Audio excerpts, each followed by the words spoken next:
Hi everyone, welcome back to my way journey. So in this video we'll discuss about the documents required at the time of reporting or admission to the college which you get in the VCI counseling.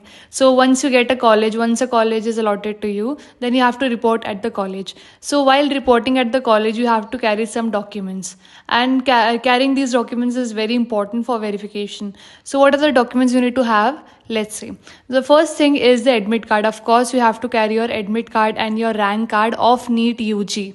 Okay, so this year NEET exam admit card you should have, and rank card also.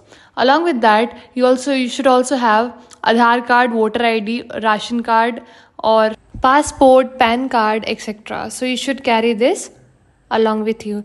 Along with that, you have to carry proof for date of birth certificate. So you should carry birth certificate, or you should carry a secondary school examination or equivalent certificate for the verification of date of birth. Along with that, you have to carry 12th mark sheet, your 12th certificate, one character certificate from school or college last attended, 6 passport size photograph, and 1 postcard size colored photograph, OCI or PIO card issued by appropriate authority if applicable. So it's not generally applicable, but in some cases it's applicable. So you should carry your OCI or PIO card, and 1 equivalency certificate from AIU in case of students educated abroad. So from those who have done their schooling from abroad, they should carry the equivalency certificate from AIU.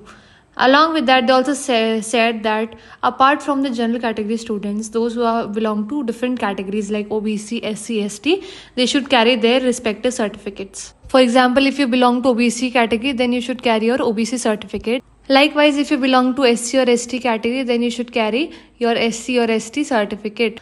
Now, in case you have any disability, then you should carry the respective certificate also. Now in this list they have not mentioned gap certificate. That means it's not necessary. So it's not compulsory, but I would suggest you to carry gap certificate also in case you have dropped a year after your 12th standard. So you can just carry your gap certificate also. I would also suggest you to take photocopies of the documents. So that's all in this video. Thank you so much for watching this video till the end. See you in the next video. Till then, take care.